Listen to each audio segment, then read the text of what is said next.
Kebaktian ini sekarang judulnya jangan taat setengah hati. Jangan separuh-separuh sama Tuhan. Jangan tanggung gitu loh. Kalau cinta Kristus, cinta sungguhan. Kalau enggak, anti Kristus sekalian. Jadi orang percaya, percaya sungguh-sungguh. Jangan percaya tapi ragu. Mending jadi orang yang ateis. Tapi mereka terang-terangan berkata tidak percaya Tuhan. Meskipun kita semua tahu dari firman mereka salah sekali. Mereka salah paham sama sekali dengan kerohanian.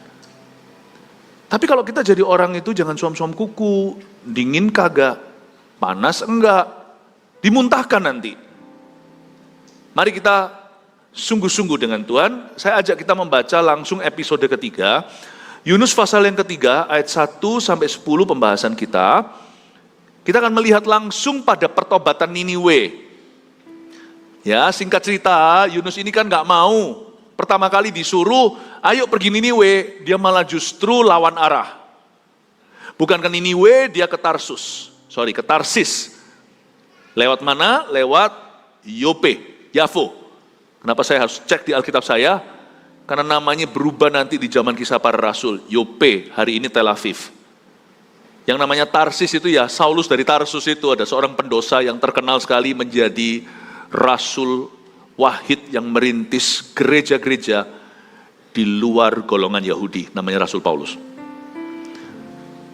Tapi dulu namanya Tarsis, dia pergi melarikan diri ke Tarsis lewat pelabuhan namanya Yafo, Joppa, Java. Tel Aviv, di Australia, di Israel.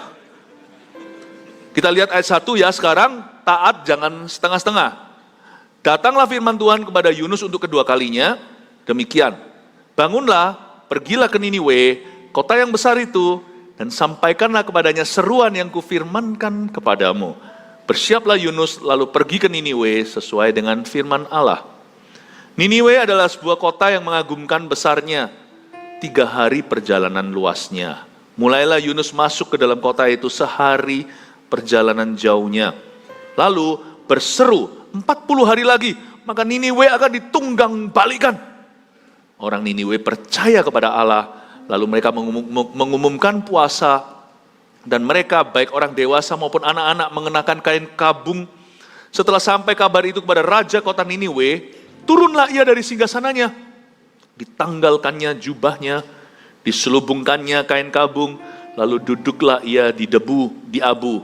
Lalu atas perintah raja dan para pembesarnya, orang memaklumkan dan mengatakan di Niniwe demikian, manusia dan ternak, lembu, sapi, dan kambing domba tidak boleh makan apa-apa.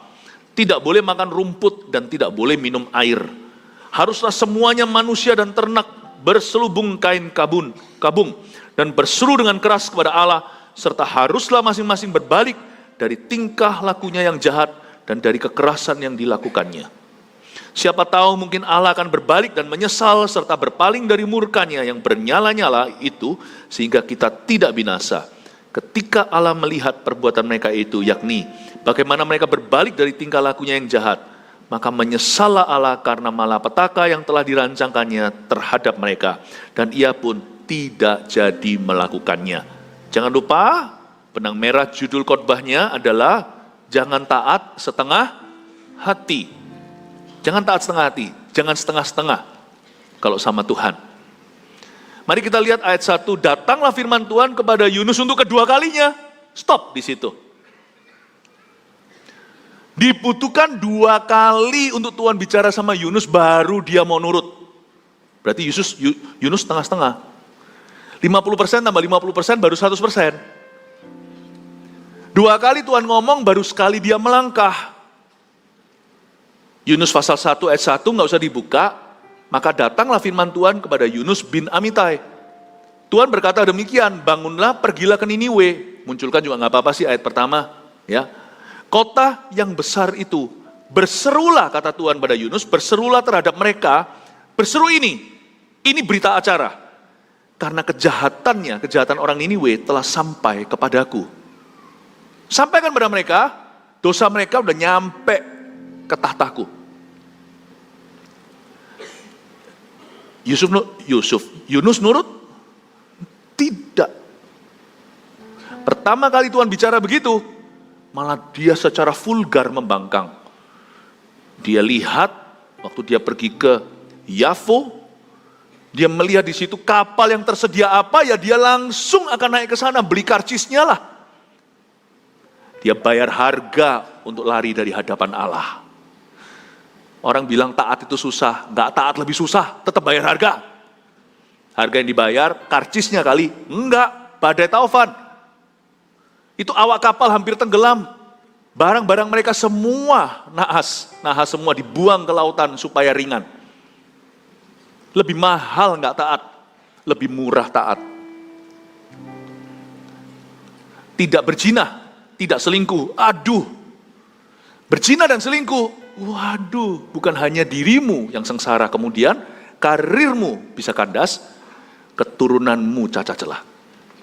Mereka harus dibesarkan di tengah-tengah rumah tangga yang terombang-ambingkan, dari broken home namanya. Harga nggak taat itu lebih besar. Harga dosa itu saking besarnya, Yesus yang mati untuk kita. Sekarang kita nggak perlu menghapus dosa. Setelah kita dihapuskan dosanya, tinggal taat berjalan dalam kebenaran, murah.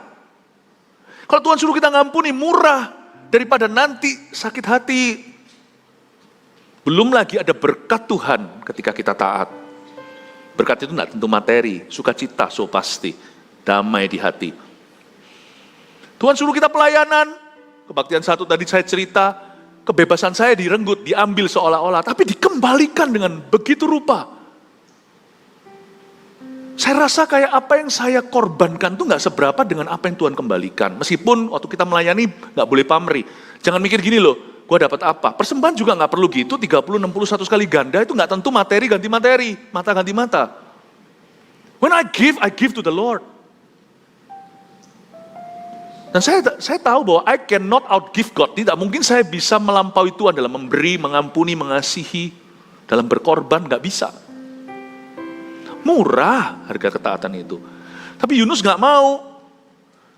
Maka Tuhan itu baik sekali loh. Tuhan kita itu, waktu saya baca ayat ini, belum lagi lanjut, baru ayat 1, datanglah firman kepada Tuhan kepada Yunus untuk kedua kalinya demikian, saya dapat banyak sudah, baru baca satu ayat. Allah kita itu adalah Allah yang memberi kesempatan kedua. Tuhan gak harus loh pakai Yunus, bisa aja Tuhan berkata, aku apa kurang mulia? Kalau presiden perlu 2 kali telepon kantor kita untuk minta sesuatu, minta bantuan, bukan personal loh ya, kenegaraan. Ya menurut saya kita keterlaluan lah. Kita telepon pejabat saja langsung datang, ya kan? Ini raja di atas segala raja, masa ngomong perlu 2 kali? Kalau saya jadi Tuhan tersinggung lah, harga diri saya tercoreng lah. Kemuliaan saya itu dicacat. Kalau saya telepon 2 kali, masih kejar orang itu gede kepala. Ayo coba, kalau sana konglomerat, semua orang dari Anda kepingin dapat berkat. Wah tiba-tiba dikontak, aku mau kamu jadi supplierku. Ditolak, mentah-mentah lagi, vulgar lagi semua orang tahu. Yunus itu kepergiannya, itu public news. Sehingga seluruh awak kapal itu tahu di sini ada nabi nakal. Nah, Tuhan apa nggak tersinggung? Orang-orang di kapal itu kan tahu semuanya. Mereka kan tidak mau lempar Yunus, tapi orang berdosa aja punya nurani. Orang Kristen kadang-kadang berani jegurkan orang. Hamba Tuhan namanya juga berani jegurkan orang, itu gimana? Ini orang-orang gak percaya, penyembah berhala, pelaut-pelaut yang suka superstitious. Lemparin Yunus aja mikir-mikir, Yunus berkata, udahlah lempar gua. Akulah biang lalang. Yang biang keroknya. Lempar saya. Semua orang tahu. Nah, bayangkan waktu Niniwe satu negara itu bertobat. Apa enggak awak kapal itu yang suka kiri kanan berlabuh di setiap pelabuhan internasional itu apa enggak dengar? Dan apa mereka enggak mikir miring tentang Tuhan? Oh, Tuhan itu butuh ya ternyata sama manusia ya. Dia itu sangat kebutuhan banget sama Yunus. Ditolak masih mauan Tuhan itu. Kira-kira Tuhan gak punya pilihan gitu? Ini gak ada bukti ya. Yunus punya timeline waktu dalam sejarah itu kurang lebih di saat-saat Elia naik ke sorga. Ya, saya Tidak ada teologi itu yang sempurna, yang ada firman Tuhan apa adanya. Cuman teologi itu kan pengamat, teologi, studi tentang Tuhan. Jadi kalau kita pelajari, kira-kira kemungkinan ada spekulasi ahli teolog berkata bahwa Yunus itu bisa jadi salah satu dari 50 nabi yang dapat suatu wangsit lalu ngomong sama Elisa, lu tahu nggak, Tuhanmu itu akan diangkat ke sorga. Tuhanmu itu akan diambil hari ini. Dia salah satu yang 50 itu, 50 nabi itu. Paham ya? Tuhan nggak punya pilihan, minimal ada 50 nabi lain. Ada Elisa. Tuhan nggak punya kandidat. Kenapa Tuhan itu terus-menerus milih kita ya? Sungguh ya, andai kata Tuhan tidak memberi kita masing-masing ini kesempatan kedua, saya rasa ruangan ini kosong hari ini. Termasuk saya, kalau tidak dikasih kesempatan lagi, kayaknya kita semua hari ini sudah tidak punya kualifikasi, kita semua sudah diskualifikasi. Betul nggak?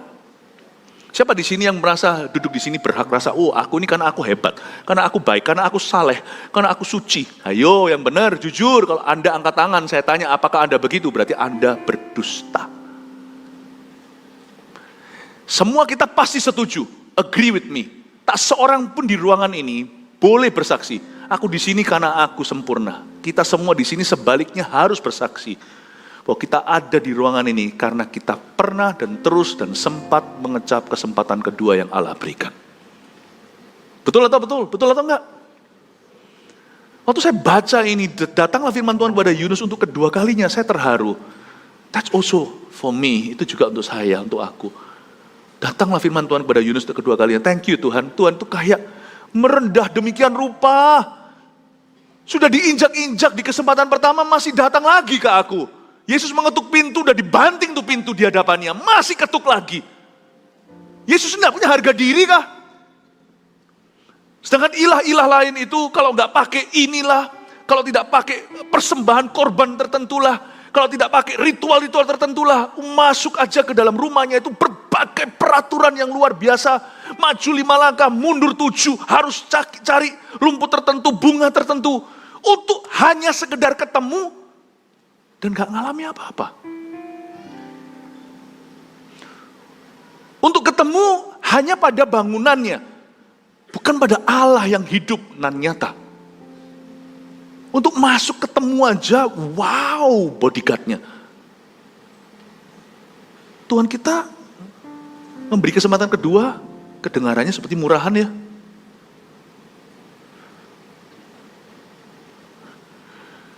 Itulah kasih Bapa. Kasih membuat orang itu mau murah untuk yang dikasihinya. Saya masih ingat, papa saya orang sibuk, waktu masa-masa jaya beliau, papa kandung saya dalam bisnis, wah sibuk ini itu. Ya, jadi zaman dulu kalau orang itu mau buat jas, papa saya itu punya textile business, tailor business. Itu dari orang biasa sampai orang-orang besar, dari pejabat sampai jenderal, diukurin gitu. Jadi kadang-kadang bikin appointment untuk ketemu, bikin janjian. Saya masih ingat saya pulang rumah telat banget. Papa saya padahal sibuk sekali, ditunggu di depan pintu. Di depan pintu, orang lain janjian, zaman-zaman jaya nih, rame-ramenya. Orang mau bikin baju aja, tunggu kapan engkohnya ada. Nah papa saya bisa melihat itu, tahu, oh ini kurangnya berapa senti, lihat aja bisa tahu. Ya. Nah, jadi pegang aja gini dah, oh tahu ini tambah 2 kilo ya kok. Udah tahu. Saya sia-siakan waktu, saya masih ingat saya pulang 12:30. Papa saya di depan, nggak ASEAN di depan, nunggu saya pulang. You see? Kalau saya bukan anaknya, nggak mau kali papa saya. Orang kalau lagi jaya kan bisa gaya. Semua orang mau ketemu. Dalam bidangnya masing-masing lah. Mesti ada orang-orang yang punya kemuliaan sendiri. Kita semua itu dikasih kemuliaan-kemuliaan kecil oleh Tuhan. Kalau kita setia. Saya mikir, orang lain antri. Saya ditunggu. Ya karena kamu anaknya. Coba kalau saya bukan anaknya, mana mau? Kasih membuat orang itu banting harga, jadi murah. Makanya Yesus itu murah hati. Dia memberi kita kesempatan lagi. Tapi please jangan cobai dia. Gimana pun juga kita nggak bisa mengubah hakikatnya. Our God is the glorious. Our God is a glorious God. Allah kita adalah Allah mulia. Jangan cobai dia. Just because He is patient with you, hanya karena dia sabar denganmu, bukan berarti kau boleh mempermainkan dia. Hanya karena dia cinta padamu, kalau sudah dikasih kesempatan kedua, jangan jambal tunggu kesempatan ketiga. Ingatlah bahwa ketika Allah memberi kesempatan kedua itu karena KASIH.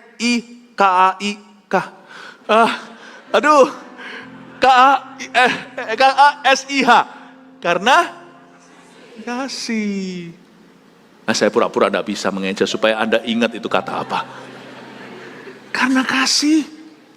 Saya terharu datanglah firman Tuhan pada Yunus untuk kedua kalinya. Kok Tuhan mau?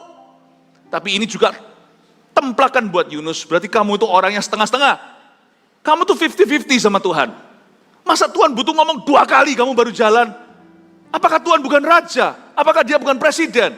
Apakah dia bukanlah yang maha kuasa? Kenapa kamu diberitahu 2 kali? Tahu nggak? Kenapa dunia ini lamban diselamatkan?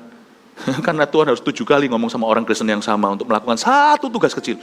Ampun deh. Berapa banyak di antara Anda perlu didoakan sama orang Kristen untuk pelayanan? Malu ah. Lebih baik doa yang sama kita pakai untuk menyelamatkan yang terhilang. Saya berjanji ketika saya lahir baru. Hari ke-1 saya lahir kembali, saya sudah buat janji. Aku tidak akan merepotkan sesama orang Kristen. Aku tidak akan menjadi domba yang perlu dicari lagi. Kalau memang perlu ya carilah aku. Tapi aku tidak akan sengaja membuat skenario. Orang lain harus kejar-kejar aku. Dan kalau kita diajak-ajak CG misalnya di gereja kita kan. CG itu pintu masuk pengembalaan. Ayo sel group, ayo connect group. Di-connect-connectkan. Nggak mau nulis, di follow up. Tom and Jerry, telepon nggak diangkat. Dan sebagainya. Sorry ya, izinkan saya tanggalkan sebentar jubah gembala saya. Ngomong sama-sama orang Kristen ya. Sama-sama orang Kristen, udah orang asing lah kita. Tapi sama-sama Tuhannya. Oke? Saya nggak jadi gembalanya ya. Sana kira sana siapa kita kejar-kejar. Sorry, dengar baik-baik. Sana kira sana siapa kami harus kejar-kejar. Ayolah gabung sama CG. Ayolah ibadah, sana siapa? Ada pepatah, why should we preach the gospel twice to the same people twice, while some people never heard the gospel once. Betul sih. Udah jangan ngerepotin. Cepat masuk ke CG kalau yang belum. Nunggu apa lagi? Ngomong kanan kiri, jangan ngerepotin ah.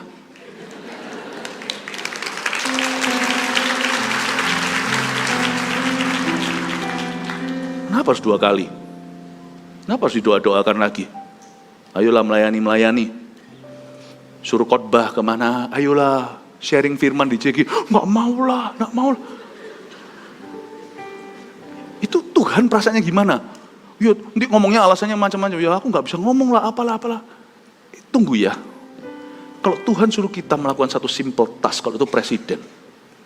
Datang. Minta kita beliin kopi. Jangan kau tolak. Oh, boleh kita kasih, tetap harus lakukan, tapi kita bisa merendahkan hati berkata, semoga Pak Presiden suka, kalau nggak suka maaf ya. Nggak apa-apa, khotbah kalau memang sudah waktunya Anda jadi CGL, terus Anda dipercayai, lalu Anda harus sharing kata-kata Anda waktu Anda menyampaikan firman. Ya, mungkin gagap-gagap, nggak apa-apa. Ujungnya berkata, Tuhan pakai aku apa adanya. Maaf kekurangan kata-kata saya. Melaku dulu, jalan dulu. Minta maaf kemudian, tapi banyak orang itu minta maaf di depan tidak pernah melakukan. Sorry, nggak bisa. Sorry, nggak mampu. Mendingan saya lakukan dulu, bisa dulu, mampu dulu, lalu terakhir saya berkata sorry kalau kurang. Tuhan nggak usah bicara 2 kali. Sana kira sana siapa? Tuhan nggak usah bicara 2 kali sama saya. Emangnya gua kira gua siapa?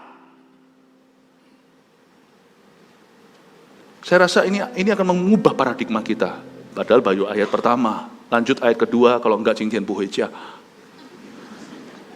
Coba kita lihat sekarang ya, Tuhan bilang sama Yunus kedua kalinya demikian, bangunlah, pergilah ke Niniwe, kota yang besar itu. Persis plek sama pasal 1.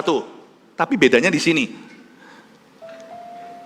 Bangunlah, pergilah ke Niniwe, kota yang besar itu, dan sampaikanlah kepadanya, catat ya, seruan yang kufirmankan kepadamu. Beda tipis, tapi bedanya bumi langit dengan ayat pertama. Ayat ke-1 itu glorinya Yunus penuh, sekarang sama Tuhan dijadikan installment. Tuhan ngertilah ya, kamu debu dan tanah.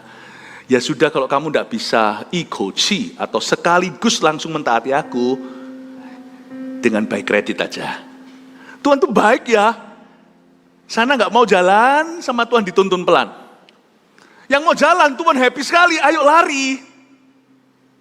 Tuhan tuh nggak akan memaksa, tapi Tuhan akan mendorongmu.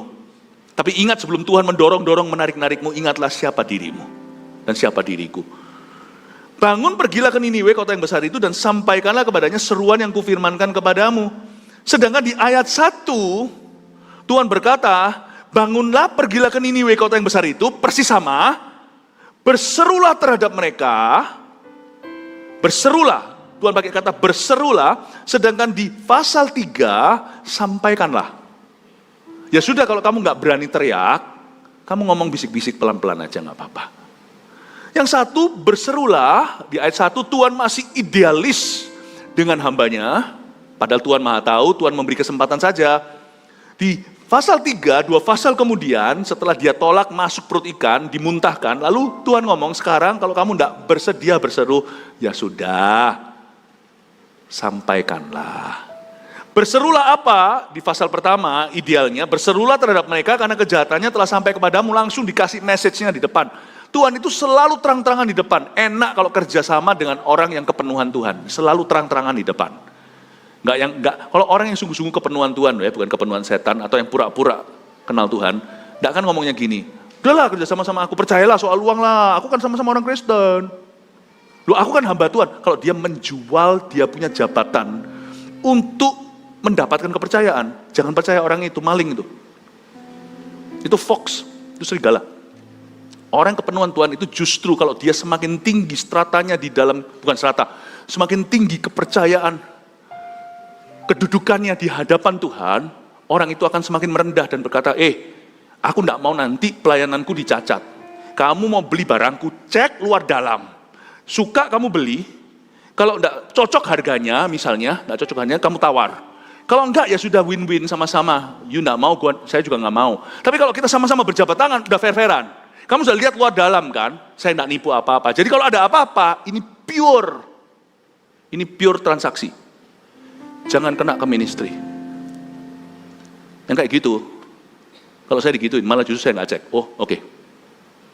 Tapi kalau bilang, udahlah masa nggak percaya sama-sama. Kita sama-sama loh pergi ke GMS. GMS itu keluar masuk juga. Kita juga nggak tahu kan, ada aja orang asing datang kemari, lalu pergi lagi. Justru yang ngaku-ngaku itu Anda harus lebih hati-hati. Tuhan itu selalu terang-terangan di depan. Dia ngomong di ayat 1, di pasal 1, di pasal 2 lebih tepatnya. Berserulah terhadap mereka, katakan, dari depan, kejahatan mereka sudah sampai kepada aku. Sampaikan itu. Nggak mau dia. Yunus takut. Dia suruh menegur.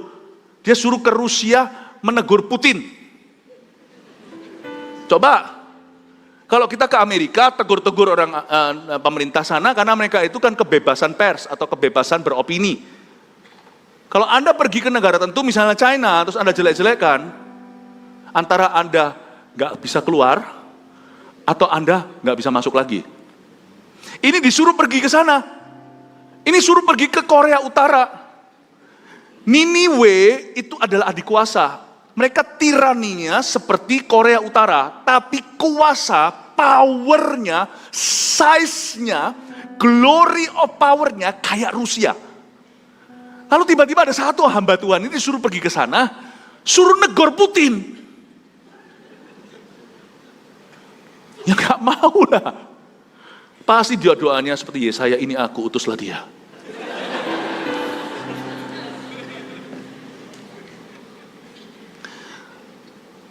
Tuhan ditolak kan, Coba lihat ya, Tuhan tidak Tuhan tidak berubah dahulu sekarang sampai selama-lamanya. Di dalam dirinya tidak ada pertukaran bayangan, tapi Tuhan itu saya bisa melihat kebaikannya dari pasal 3. Kalau orang itu taat setengah-setengah, Tuhan tidak akan buang di orang itu. Tuhan akan ambil setengahnya dan majukan dia sampai 3/4.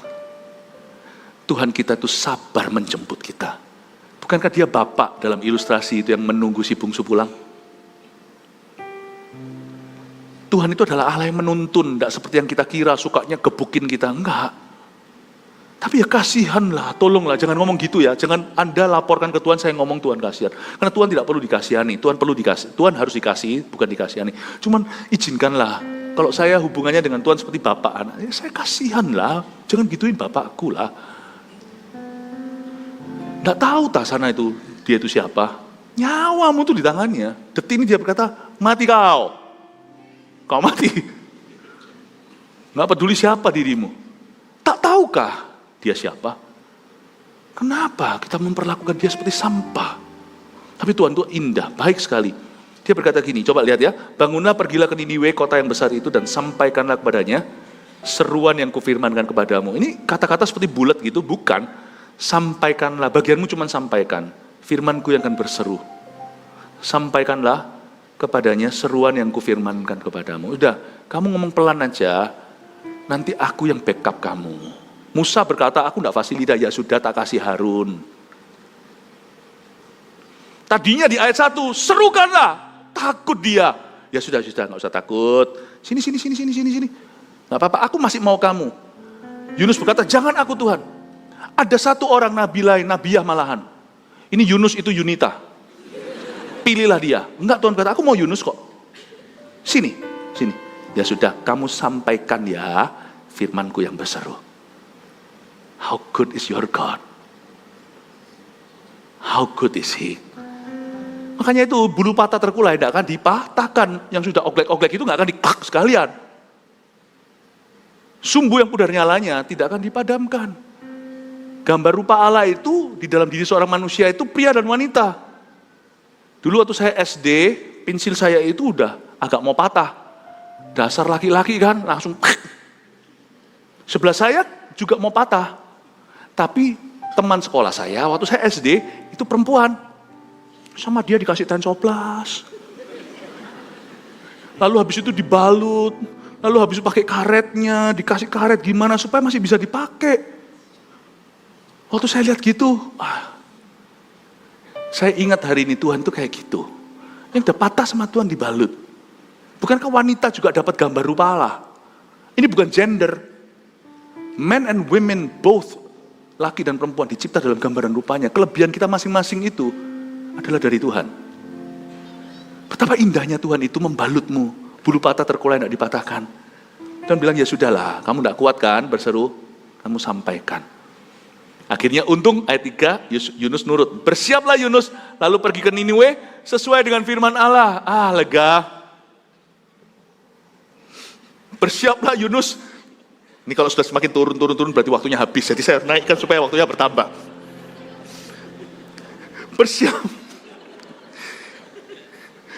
Bersiaplah Yunus, lalu dia pergi ke Niniwe sesuai dengan firman Allah. Katakan sesuai dengan firman Allah. Dari tadi Yunus itu maksa Tuhan. Untungnya sudah melalui episode masuk perut ikan. Yunus itu memaksa Tuhan yang menyesuaikan dengan dirinya. Firman itu harus sesuai dengan mauku. Pernahkah Anda baca firman comot-comot cara begitu?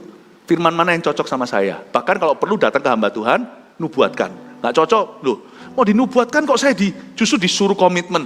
Enggak wis, cari nabi lain. Kan gitu kan? Makanya domba itu bertumbuh bukan lewat suara nubuatan. Salah Anda kalau Anda kejar-kejar event-event pembicara-pembicara, salah. Domba itu tumbuh makan rumput hijau. Itu makanan gembala. Suara gembala itu yang menumbuhkan. Nubuatan itu mengkonfirmasi saja sekali-kali meneguhkan. Kalau orang Kristen yang cari suara-suara nubuatan, nanti lu buat-buat cari yang kita mau dengarkan. Kalau kita baca di sini bersiap lalu Yunus, lalu dia pergi sesuai dengan firman Allah. Akhirnya dia mudeng, akhirnya dia ngerti. Nus, dalam hal hubunganmu dengan aku, kamu yang menyesuaikan sama saya, kata Tuhan. Bukan saya yang harus menyesuaikan sama kamu. Itu kerohanian yang salah kalau Tuhan harus menyesuaikan dengan dirimu. Ke gereja juga sama, gereja memang ada beraneka ragam, ada banyak. Satu kota itu tidak cuma satu gereja, banyak gereja. Tidak boleh Anda itu cari gereja dengan cara, oke, mana yang cocok. Bukan, tapi cari kehendak Tuhan. Doa dulu, Tuhan, tuntun aku dalam hal-hal yang aku pahami maupun hal-hal yang aku belum bisa mengerti. Kasih aku suara hati, suara testimoni di dalam diriku. Dan aku lihat, pertama visinya itu berbicara keras enggak ke saya. Pengajarannya, makanan itu betul-betul memperlengkapi kami enggak untuk hidup dalam kebenaran. Programnya itu memajukan saya terus enggak dalam kegunaan, untuk membuat menantang saya masuk selangkah lagi untuk berbuah. Jadi bukan lebih kepada cocok enggak dengan kondisiku sekarang. Aku ini sekarang lagi dalam hutang piutang. Aku ini sekarang belum punya jodoh. Aku datang ke gereja ya pasti cari yang mana kelihatannya banyak peluang.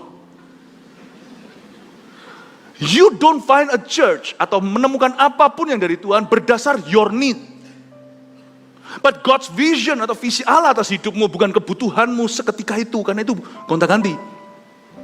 Nantilah, sabarlah. Minggu depan saya janji saya akan ajarkan di saat teduh bersama. Karena nanti berikutnya minggu depan Anda akan streaming dari GMS Rooftop Surabaya Barat. Saya akan berkorban tentang ciri-ciri orang Kristen yang sejati. November nanti awal akan ada streaming lagi, serentak semua. Tuhan izinkan saya akan nyampaikan tentang visi kita tahun depan. Ini nggak masuk sudah porsinya di dalam tahun ini, maka saya akan sisipkan di saat teduh bersama. Saya akan ajarkan gimana menemukan gereja lokal yang tepat, supaya Anda bisa kirim itu nanti ke teman-teman yang masih sekarang gentayangan gereja. Ya, di gereja ternyata yang gentayangan bukan setan. Kalau ada setan datang untuk mencobai orang, bukan. Kadang-kadang yang gentayangan adalah orang. Hati-hati itu ya Bapak Ibu Saudara, Tuhan mengasihimu, sesuaikan dirimu dengan firman. Jangan sebaliknya, firman kau sesuaikan. Apa yang saya sampaikan ini mungkin terdengar keras, tapi because I love you. Saya tidak mau buang-buang waktu di Bali. Ya, saya di Bali pakai jas seperti ini, sudah sangat-sangat harusnya pakai celana pendek. Ya, harusnya saya pakai kaos tulisannya anak pantai gitu. Sudah di sini sekalian, maka saya beri Anda makanan yang sungguh-sungguh solid. Karena kita nggak ketemu bulan-bulan depan nggak langsung ketemuan. Karena itu saya minta Anda untuk mengerti bahwa hidupmu harus sesuai firman, bukan sebaliknya. Niniwe adalah sebuah kota yang mengagumkan besarnya. 3 hari perjalanan luasnya gede banget. Ya, sebenarnya sekarang kota-kota lebih besar banyak. Tapi zaman itu sudah besar sekali. Nanti dengarkan khotbah saya sebelum ini, bukankah ikan memuntahkan Yunus ke daratan? Nah, pertanyaannya daratannya itu dimuntahkan ke Niniwe atau kembali ke Yafo atau Yope? Nanti dengarkan sendiri. Tapi intinya saya kasih sedikit aja summary. Dia dimuntahkan kembali ke tempat awal. Dia harus taat pada Tuhan. Tuhan tidak muntahkan dia ke Niniwe. Buktinya, dimuntahkan di Yope, tapi di pinggirannya sudah nggak jauh dari Niniwe. Gitulah ya kira-kira. Niniwe dan Yope itu jauhnya 500 kilometeran atau 375 mil. Tuhan itu ngefur, ngalah. Tuhan nggak mau menggantikan ketaatan kita, karena Tuhan tidak bisa taat di porsi kita. Tuhan udah taat untuk kita di kayu salib, supaya kalau hari ini kita bertobat, kita memperoleh keselamatan itu cuma-cuma, bukan karena ketaatan kita, tapi karena ketaatan Yesus. Sampai naik ke kayu salib, dia tanpa dosa. Selebih dari itu, ketaatan kita tidak bisa digantikan oleh orang lain. Tuhan tidak akan bypass porsi taatmu. Tuhan tidak akan main curang, tidak ada KKN di dalam kerajaan sorga. Tuhan itu muntahkan, suruh ikan itu muntahkan. Nggak mungkin ikan itu dalam 3 hari, dia traveling 500 kilo itu nggak mungkin. Itu ikan besar, dia pasti makan, dia pasti tidur. Nah mungkin dimuntahkan juga paling cuma berapa kilo, gitu. Tapi nggak mungkin sampai ratusan kilo. Jadi Tuhan suruh ikan itu muntahkan, tapi waktu saya lihat jaraknya 3 hari perjalanan kota itu, tapi kalau ada baca ayat 4, mulailah Yunus masuk ke dalam kota itu sehari perjalanan jauhnya. Saya bersyukur, berarti Tuhan muntahkan nggak persis di titik tadi dia lari. Tuhan anggap doanya dia di pasal 2, semua pergumulannya dia telah belajar dari kesalahan. Dia dimuntahkan tidak persis di break even point, titik nol. Tadi dia itu menjauhi hadirat Tuhan. Tapi dia di antara titik taat yang seharusnya sampai tujuan utamanya itu Niniwe, ketaatan pada Tuhan, Tuhan muntahkan dia di the greater Yafo, agak di pinggir. Kalau Bali itu nggak dimuntahin di tengah. Kalau kita memang harus pergi ke Surabaya, dimuntahnya sudah dekat di selat, tinggal nyebrang. Sehingga perjalanan yang harusnya seluas itu tertempuh 1 hari dia ketemu. Paham maksud saya? Agak mikir sedikit. Berarti Tuhan itu tidak pernah kayak gini loh. Kita ini, aku udah terlanjur salah. Ya sudah salah sekalian, jangan. Bangkit. Kalau aku bangkit kan mulai dari nol lagi. Shh. Jangan bilang saya bocorkan ya. Enggak. Orang yang bertobat dari salahnya dan mengaku itu disayang Tuhan, itu ada ayatnya. Tuhan itu ngefur. Saya sama anak saya waktu kecil, anak cowok tentunya, wah gelut-gelutan, wah. Anak cewek juga, saya ajak gelut dulu. Ya, saya ajak gelut-gelutan, wah. Pernah sekali waktu saya dibanting anak saya, diranjang, wah, gitu. Anak saya bangga, aku menang loh, dia cerita sama mamanya, Daddy kalah loh sama aku. Semoga anak saya mulai menyadari bahwa saya ngefur. Saya ngalah. Sebab kalau saya sungguhan mau kalahkan mereka, cuma pakai jari kecil saya, dia sudah nggak berkutik. Ya nggak juga lah, terlalu besar-besarkan. Tapi ya kurang lebih. Saudara Anda, Tuhan tidak suruh Anda mulai dari nol lagi. Ayo bangkit. Ayo melayani. Udah salah, aku udah salah sama sekali. Udah perbaiki kesalahanmu, apa yang bisa dipertahankan, pertahankan. Apa yang nggak bisa ya sudah relakan. Konsekuensi ada, hadapi semua bersama dengan Allah. Kita bisa. Tuhan tidak suruh kita mulai persis dari Yope tadi kita lari. Tapi dari Yope yang sudah ke arah Niniwe. Oh haleluya. Paham gak pewahyuan ini? Nangkep gak terang ini? Yang nangkep betapa baiknya Tuhan kasih tepuk tangan untuk Roh Kudus. Mulailah Yunus masuk ke dalam kota itu sehari perjalanan jauhnya lalu berseru. Lucu. Tuhan suruh dia sampaikanlah. Tapi malah justru ujungnya di ayat 4 berserulah dia. Tuhan bawa dia dari setengah-setengah itu ke 3/4, dia malah justru 100%. God is so good ya. Our God is an encourager. Ada kata bahasa Inggris encouragement. Ada kata lawannya adalah discouragement. Ada orang itu ya mulutnya itu jatuhkan semangat. Ngomong sama orang-orang itu selalu jadi pesimis. Tuhan kita bukan gitu. Tuhan kita lawan katanya, sebaliknya. Kalau ngomong sama Tuhan, makanya saya suka doa. Doa itu gak pernah merugi di pihak kita. Di pihak Allah merugi. Karena kalau kita doa, kita permintaannya banyak. Dari pihak kita gak pernah merugi. Orang kalau doa itu kayak ngobrol sama Tuhan. Ngobrol sama Tuhan 15 menit itu. Kelihatannya kita gak ngerasa apa-apa, gak lihat apa-apa. Tapi keluar itu hati kita dibangun. Aneh gak? Doa dan gak doa tiap hari itu beda. Karena orang yang ngomong sama Tuhan, sekalipun dia gak ngerasa dia ngomong sama siapa-siapa. Doa itu kan perlu menyangkal diri karena bosan dan boring. Tapi kalau kita taat saja, roh kita itu makan. Keluar dari ruang doa kita, atau keluar dari ibadah seperti ini, pulang itu ya. Hati kita encourage, dikuatkan. Ada semangat hidup. Sama Tuhan itu ya, setengah jadi 3/4, 3/4 jadi 1. Gak pernah rugi. Itu sifat Allah. Makanya orang Kristen yang penuh dengan Tuhan, penuh dengan Roh Kudus, pasti akan menjadi son of encouragement, kayak Barnabas. Yaitu menjadi anak penghiburan. Tapi kalau orang Kristen yang suka gosip, fitnah, yang selalu mulutnya jelek gitu, menurut saya Tuhan cuma ada di teorinya. Mulutnya penuh dengan roh najis, bukan Roh Kudus. Dan Yunus berkata, dia berseru, 40 hari lagi, maka Niniwe akan ditunggang balikan. Nih saya tunjukkan ya. Ini orang masih belum bertobat. Jadi saya pro dan kontra dengan Yunus ya. Kadang pro, kadang kontra ya. Jadi pahami ini kan story ya, ini ceritanya. Saya tunjukkan ya, ayat 4 ini, dia tidak taat sepenuh dalam menyampaikan the full message, pesan Tuhan yang lengkap. Meskipun Tuhan ngomong di ayat 1, karena kejahatannya telah sampai kepadaku, kamu sampaikan dosanya dulu. Meskipun tidak tertulis di Alkitab, tapi saya percaya Tuhan itu kalau ngasih instruksi itu pasti komplit. Dan Yunus cuma memberitahu bagian hukumannya, mungkin dia sedikit mau syukuri. Dan dia justru di hati itu semoga, misalnya kalau ada orang punya makan, lalu habis itu makan, terus habis itu tiba-tiba diingatkan sama mamanya, share dong sama temenmu. Oke, share. Aduh, ini cheesecake kesukaanku. Aduh, lu mau nggak? Nggak mau, ya sudah.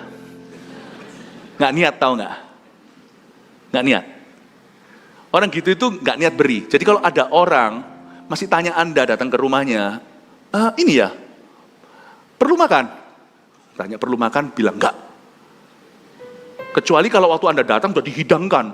Lalu orangnya maksa-maksa, sampai memalukan. Ayolah makan, berarti orang itu niat. Kalau dia tanya, oh belum makan ya? Coba lihatin di kulkas ada apa, mau makan enggak? Jangan mau. Paham ya? Oh ya mau, langsung pergi ke kulkas buka. Janganlah, kita itu harus peka tahu kalau kita itu di welcome atau kurang di welcome. Kita harus tahu. Ya, Yunus itu nggak terlalu welcome pertobatan Niniwe, sadari nggak? Niniwe selain dia takut bicara sama Putin di Rusia, tapi ini seperti orang Ukraina disuruh pergi ke Rusia, beritakan pertobatan, kalau mereka bertobat diampuni Tuhan. Coba bayangkan. Karena waktu itu, Niniwe itu habisi Israel. Ini musuh bebuyutannya Israel. Ini musuh bebuyutan. Bagaimana mungkin dia itu menginginkan berkat mereka, menginginkan agar mereka diberkati. Jadi Yunus berkata 40 hari maka Niniwe akan ditunggang balikan. Kata ditunggang balikan itu sama dengan kata yang dipakai untuk menjelaskan bagaimana Sodom dan Gomora ditunggang balikan Tuhan. Tuhan tidak berkata kamu kutuki Niniwe. Tuhan hanya berkata serukan pada mereka, kejahatannya sudah sampai ke aku. Tapi bunyinya begini, kamu akan ditunggang balikan. Malah dikutuki. You see, sometimes you do your task, but not wholeheartedly. Kadang-kadang kita lakukan karena harus. Kita lakukan sesuatu karena memang harus kita lakukan. Tapi hati kita itu tidak sungguh-sungguh melakukannya. Dan kita tidak menginginkan hal itu. Misalnya disuruh sama siapa, ayo ini. Tapi jalan sambil menggerutu. Memang betul sih 40 hari lagi, kita tidak pernah tahu apakah terbukti 40 hari lagi kan, itu Tuhan akan tunggang balikan, karena nggak jadi dihukum, karena mereka bertobat. Tapi saya percaya pesan ini tetap dari Roh Kudus, saya tidak berkata bahwa kalimat ini bukan dari Tuhan, tapi dia tidak menjelaskan dengan lengkap. Dia hanya berat di hukuman, tanpa secara cukup menunjukkan jalan pertobatan. Gak ada instruksi selebihnya. Kalau kita itu ngomong sama anak, misalnya, meskipun kita marah, tapi kan kita yang mengasihi anak itu pasti 50-50 toh. Pasti kita itu akan ngomong jeleknya, tapi kita juga peduli gambar dirinya. Kita juga akan balut lukanya, membawa dia supaya dia sadar, semoga berubah. Nah, bagian itunya hilang. Dia cuma tinggal marah-marah. Ini namanya taat setengah-setengah. Pernahkah kita melakukan hukum Taurat, hanya melakukan letter luck-nya, atau hanya melakukan apa yang harafiah, tapi tidak menyadari the spirit of the law. Roh daripada hukum itu sendiri adalah kasih. Kayak orang yang mau bagi cheesecake itu tapi nggak rela. Mau nggak? Nggak mau. Nggak mau. Kalau dia sungguh-sungguh mau sharing, mamanya bilang sharing dong, dia ngerti. Kita tuh nggak boleh greedy, nggak boleh serakah. Selain itu, aku juga mengasihi orang ini, adikku seperti mamaku mengasihinya. Ya, cheesecakeku ini aku cinta, tapi mamaku cinta adikku, nggak cuma cinta aku. Nangkep isi hatinya. Ada perintah Tuhan yang kita tahu, tapi ada perintah Tuhan yang tidak terutarakan. Itu kita harus mengertinya dari pengenalan akan Allah. Nangkap isi hatinya. Dek, mau nggak dek? Mau nggak? Nggak mau? Nggak. Yes, aji mumpung. Yes, nggak mau. Nggak mau? Nggak. Kalau nggak mau, makanlah dek. Mama kepingin kamu makan. Kakak juga sudah kenyang kok, ini kebanyakan. Kakak juga banyak, ini gula juga nggak baik. Oh gitu ya? Iya. Aku sudah sikat gigi. Nggak apa-apa lah, nanti kakak sikatin kamu. Setelah sikatin kamu, sikat kakak. Kita sharing sikat gigi sekalian. Ya? Tapi kalau kumur telan sendiri-sendiri. Ya, adiknya yang tadinya nggak mau, ya sudah makan. Enak loh kak, ya kan? Seneng hati sama-sama. Mama lebih seneng lihat dari pinggir. Waduh anakku, nangkep isi hatinya. Yesus mengusir setan. Murid-muridnya lihat bersama dia. Tiba-tiba ada satu orang yang mengusir setan di dalam namanya. Datanglah itu murid-muridnya yang sok jagoan. Guru, seorang yang bukan pengikutmu mengusir setan demi namamu. Mana sih? Yesus berkata, husus. Jangan rame lah. Siapa yang tidak melawan kita, di pihak kita. Nggak nangkep. Ngusir setan itu perintah, amanat agung. Tapi nggak nangkep hati Tuhan. Tuhan tuh kepingin orang lain dipakai. Mereka kira ini adalah klub elit eksklusif. Hanya Yesus dan 12 rasulnya. Dia nggak mau berbagi pie-nya. Dia nggak mau berbagi pizzanya. Dia nggak mau berbagi cheesecake-nya. Dia merasa bahwa kamilah yang terhebat. Kalau kamu ngerti dari dulu, hatiku tuh ingin mengangkat semua orang untuk menjadi hambaku. Aku ingin semua orang dipakai, bukan hanya kamu. Yosua pernah juga sedungu itu. Ketika Musa memberikan rohnya, Tuhan yang memberikan roh, sebagian roh Musa itu kepada mereka. Di perjanjian lama belum ada pencurahan, belum banyak. Hanya kepada orang tertentu seperti nabi, seperti imam, seperti raja yang diurapi. 68 dapat di perkemahan, 2 orang lagi flu. Nggak tahu lagi flu atau lagi apa, nggak bisa datang, ada urusan. Wah, mereka kepenuhan di kemah mereka sendiri. Yosua datang dan berkata, Musa, hentikan itu orang-orang kepenuhan. Musa bilang, andai kata semua orang Israel kepenuhan. Seperti Nabi. Lu gak ngerti. Apa yang tertulis, ini minimalis. Kita gak boleh mengubah ya. Oh, kata Tuhan, lalu kita ganti apa kata Alkitab, atau kita kompromikan, atau kita ubah-ubah seenak gua. Tapi ayat Alkitab yang kita baca ini gak cukup. Bukan gak cukup pewahyuannya, cukup. Tapi pelaksanaannya butuh hati yang di warming dulu oleh Roh Kudus. Hati yang sudah pemanasan dulu. Yang ngerti kenapa Tuhan ngomong begitu. 7 kali 70. Orang ngampuni orang yang salah ya aku. Salahnya sama lagi dalam sehari. Tuhan ini keterlaluan. Masa 490 kali ngampuni orang yang sama? Masa gak ngerti sih? Bahwa intisari dari perintah itu atau ilustrasi adalah Tuhan tidak mau Anda kepahitan. Apapun terjadi jangan masuk ke sana. Itu tempat setan. Kamu dilukai orang yang sama, ampuni 490 kali. Kalau kamu ditampar pipi kanan, kasih pipi kiri, kita protes sama Roh Kudus. Apaan itu? Sadarkah Anda hati Allah yang tertulis letterlock di depan mata? Kayaknya berat, tapi kalau kita ngerti spirit of the law, roh daripada hukum itu sendiri, jadi ringan buat kita. Oh ternyata, aku kalau ditampar pipi kananku, aku beri. Tunggu, jangan ngomong pipi kirinya dulu. Aku beri. Sana lukai, aku beri. Kamu mau menjadi orang kepahitan yang suka melukai kiri kanan, peduli amat. Aku memilih selalu menjadi pemberi, pemaaf, pengampun. Supaya hidupku selalu jadi berkat buat orang lain. Dan diberkati. Kasih tepuk tangan sama Tuhan. Sadarkah Anda, the spirit of the law membuat kita tidak akan taat setengah-setengah? Membuat kita jadi mudah ngerti, oh kenapa Tuhan ngomong begitu. Ketika Tuhan berkata, jangan 10 perintah Allah kan dihindari orang. Jangan ada Allah lain padamu. Kenapa Tuhan itu picik sekali, suka cemburu? Kalau ada, sana masuk neraka. Karena Yesus satu-satunya jalan. Kalau Yesus di madu, Yesus gak mau. Pelihara hari Sabat. Kenapa gak bisa kerja 7 hari? 365 hari setahun. Terusin, ginjalnya yang gagal. Jangan berzina. Loh, tapi kan beautiful girls wherever you are. Cowok, cewek dan sebagainya. Karena kalau sampai ada pihak ketiga, rumahmu tidak akan bahagia. Sudah considered, sudah tergolong broken home. Tidak sadarkah di balik jangan itu ada spirit kasih? Jangan mencuri supaya jangan ada rekornya. Jangan berdusta supaya lain kali kalau ngomong sama orang dipercaya. Orang suka ngeprank, lain kali kalau sungguhan dia alami gak ada satupun yang percaya itu terjadi. Paling hahaha, kamu bercanda. Sakit jantung, Tuhan sakit, tolong. Mati sungguhan, ternyata kali ini gak ngeprank. Tuhan berkata jangan dusta, jangan suka bohong, supaya lain kali dipercaya. Sewaktu kamu paling membutuhkan pertolongan, kamu dipercayai. God is so good.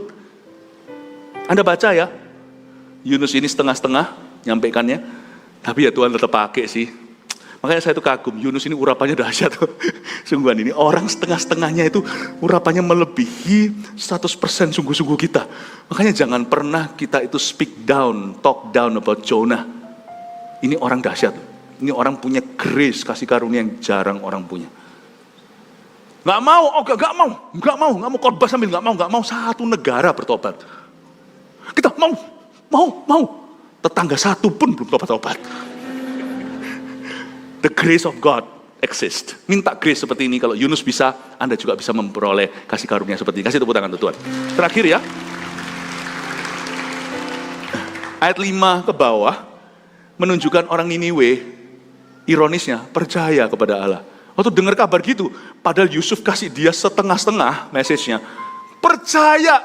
Itu memang betul Tuhan itu setia pada janjinya. Kamu sampaikan aja suaraku yang berseru, firmanku.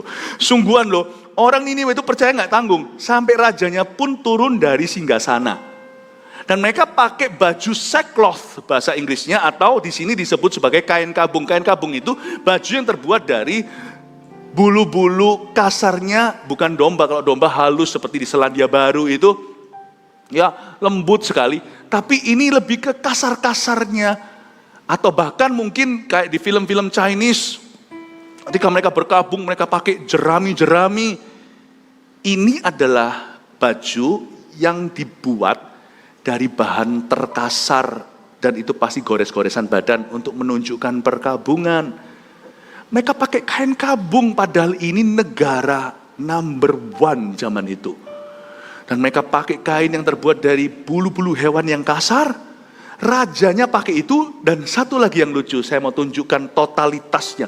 Lucu, hari itu, ironisnya, seorang nabi kalah sungguh-sungguh dalam ketaatan dibanding orang berdosa. Bangsa yang totally a sinner, bangsa yang berdosa, meresponi suara hati Tuhan, suara Allah, dengan totalitas, bahkan tuntas titas. Saya kasih Anda kata baru. Bukan hanya totalitas, kalau Anda baca satu-satu itu tuntas. Sampai kalau Anda lihat, hewannya pun, binatangnya pun, kambing, domba, lembu, sapi pun semua gak boleh makan. Kalau Anda baca, yang pakai kain kabung itu bukan hanya manusia, tapi ternaknya juga, seolah-olah hewan-hewan itu turut berdosa. Ini kalau bukan tuntas titas apalagi.